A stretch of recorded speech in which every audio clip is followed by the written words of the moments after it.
You're listening to Spark TV, where we bring you daily interviews with real women in business at all stages. I'm your host, Danielle Lewis, and I am so grateful to have you here. My postpartums weren't funny at all. I had beautiful pregnancies and felt really lucky that sort of only a few minor things. I loved being pregnant. And if I could be pregnant for the rest of my life, I probably would be. And I love pregnant women. I must admit, I think that no matter how they're feeling, there's this essence about them. But that's a whole nother podcast probably. So, so I had some really challenging postpartums, and I did when I was pregnant with my son, my eldest, I did the prenatal yoga. Like I did all the things, I did the nursery shopping, and I did even though I'm a nurse, I did the antenatal classes, and I just wanted to do all the things. And so I did some prenatal yoga with a lady called Wendy Jackson, who has become a true friend and mentor to me. She has a background of midwifery and a yoga instructor, obviously, focusing on pre and postnatal yoga. And I was doing these classes and I just felt so connected to my feminine, so connected to me and my body and everything like that. Fast forward, then the birth of my son, which was empowering and very little trauma that I recognized at the time. That's again another story. But then went to do postnatal yoga and I hated it. I was so sleep deprived. Bub wouldn't settle to let me, be able, even though Wendy held such beautiful space and there was no pressure. And anyway, it was probably within the first 6 to 12 months, it was a haze. My little boy didn't sleep for about 2.5 years, I feel like. Wow. And so she whispered the word matrescence to me. And I say whispered because she was really gentle about it. And at that time, I was like, great, that's a word. How is that going to help me? And this is what's the funny part. Because I was like, how's that going to help me? I don't even know who I am right now. I am struggling at this, which I thought I was really maternal and I'd grown up around babies. I'm a nurse, for crying out loud. I should know how to do this. I should be loving this. And I really wasn't. And so she gently kept saying that to me.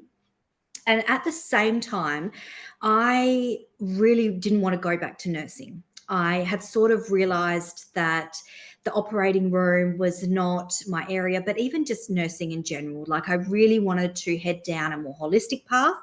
And I actually found entrepreneurship and business. I'd never considered myself to be in business. I have no family history, no rallies in business, nothing. I'm like, I don't want to own a business. Bugger that. Like, I just want to go to work from home. Too hard. Yep. You need money for this. You need to know people. You need to network. Even though I feel so passionate and I'm talking like I'm an extrovert, I am actually totally an introvert. The fire's on behind me here. I could be inside all day. That's fine. So I was, not in that frame of mind at all. But I found this network marketing company through essential oils and I just love the oils. And I thought, oh my gosh, like I really could share this. However, what I was being taught about how to do that, I'm like, I've got a very good barometer or intuition or, gut instinct, whatever you want to call it. And I was like, this is just feeling icky. Like I don't want to do this, but it was still through that company that I found leaders who were willing to share, their work and how they had grown. And that led me to my first life coach, which I was so, is it luck or is it, was I guided in that direction? Yeah. I don't really know if it was luck, but I landed in her coaching program and it was like, so I did have to go back to nursing part-time. And I'm still, as we mentioned before we press record, I'm still nursing part-time at one of our regional hospitals. And so basically through iteration after iteration, really deepening and going through almost, so my son turned 7 in April, and it's been almost pretty much 7 years, a dark night of the soul. It's Wow. been unwrapping. I've been like Shrek and like unwrapping my onion layers as they have come up to be triggered, and this isn't working, and and it hasn't all been, it's not been easy. It's not been unicorns and rainbows, as a lot of perhaps life coach or even spiritual people say. It's like, oh, it's light and love, and that's definitely part of it, but it's like, it is raw and it's real and it's hard. And it's just been through this that I'm now studying Mama Rising under Amy Taylor Kabaz, who is an amazing matrescence activist here in Australia. And her course is just really confirming that understanding and deepening matrescence, and my understanding of it and working understanding, which has developed probably from 6.5 years ago, is now blossoming into the way that I actually bring forward and coach and support women. And it's like, the kind of pieces of a puzzle that you don't see all at once are now starting to form this picture. And I just want to give a shout out to those women that it's taking a long time. I've actually connected with a beautiful lady through the Spark community, who is also a theatre nurse, which is amazing. Oh, wow.